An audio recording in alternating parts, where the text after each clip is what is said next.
Your 200-hour training spent maybe an hour on restorative yoga, if that. Someone propped you up, dimmed the lights, and now your studio wants you to sub a restorative class next week. I'm going to give you the actual recipe. I'm Sage Rountree. I help yoga teachers build confidence and sustainable careers, and I created a course called Fundamentals of Teaching Restorative Yoga.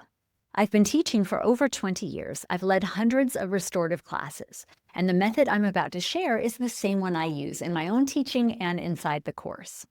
By the end of this video, you'll have a complete recipe for building restorative classes of any length, a 60-minute class or a half-day workshop. Same method, different portions.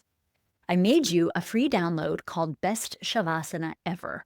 It walks you through the 6 supports, the props set up at the heart of the restorative shape we take in almost every class, with a short video demo. You can grab it in the description. In restorative, you want to prop up everything. This is the one rule that runs the whole practice. Restorative yoga has 2 principles, and they sound contradictory until you try them together. The first is prop up everything. No body part should touch the hard floor.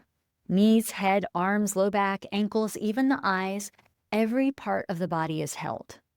The second principle is less is more.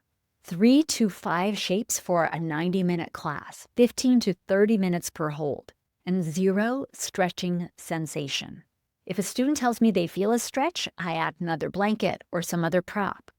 The work here in restorative is the absence of work, and that's exactly why the props matter so much. The props raise the floor to meet the student instead of asking the student to reach for the floor. You want everything soft, warm, and dark. Design the room before you design the sequence. Before you cue a single shape, the room itself is doing half the teaching. Soft, every contact point is cushioned. Warm, upper 70 degrees if you can, or layers of blankets and clothes if you can't. A blanket on every body during long holds, because temperature drops as the nervous system settles. Dark, dim the lights or use eye covers. These 3 conditions cue the parasympathetic nervous system that it's safe to let go. If the room isn't soft, warm, and dark, the props can't do their job, and the held shapes can't do theirs. This is the part most teacher trainings skip. In 20 years of teaching, I've watched the same scene again and again. A teacher with a solid sequence and a cold, bright, hard room, and students who can't drop in no matter how good the sequence and the cueing are. Here are the 6 supports, the Shavasana setup that travels everywhere. Shavasana is where every restorative class lands, so if we master the 6 supports there, they'll travel into every other shape. 1, knee support, a bolster or a rolled blanket under the knees to help release the lumbar spine. 2, head support, a folded blanket that matches the cervical curve so the chin sits slightly below the forehead. 3, arm support, blankets or blocks under the forearms so the shoulders externally rotate and drop away from the ears. 4, weight, like a folded blanket across the pelvis or hips, the proprioceptive cue that says, you can stop holding yourself. 5, eye covering, the single fastest down regulator in the room. And 6th, warmth, a blanket from collarbones to feet, because temperature drops as the nervous system settles. Those 6 show up in some configuration in nearly every restorative shape. Supported child's pose, side lying, reclining twist, supported bridge, legs up the wall. The exact prop placement shifts, the supports themselves stay the same. Master them in Shavasana and you've mastered the foundation of the whole practice. That's why I built that free Best Shavasana Ever guide around them. The link is in the description. Here's the shape of a restorative session. 3 to 5 poses held long. 3 to 5 shapes per class, not 10, each held 15 to 30 minutes. A complete restorative class, drawing from my 642 sequencing framework, hits the spine and the hip lines without overworking either. The master recipe, a fold, a back bend, and a pair of twists or side bends, or choose either twists or side bends if time is short.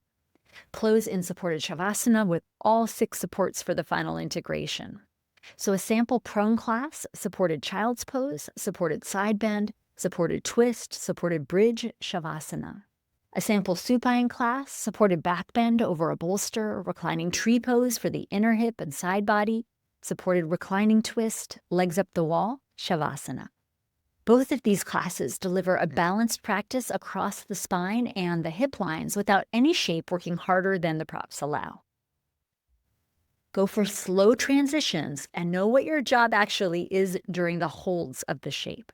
Two things break a restorative class faster than anything else.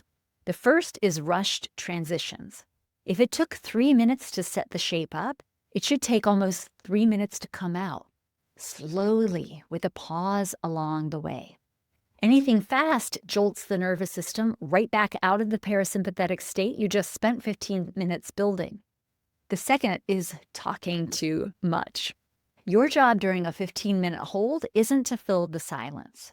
Stay present, scan the room, notice the student whose head is at an angle that's about to ache, offer a small adjustment, give a few well-timed breath cues, and otherwise, be a steady, calm presence at the edge of the room.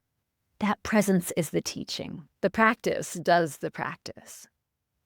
Which of these feels like your next step? Is it adding restorative supports to your existing shavasanas, subbing a full restorative class, or building a workshop? Tell me in the comments.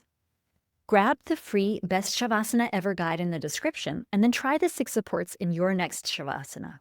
Pick even just 3 supports. See which one changes the room.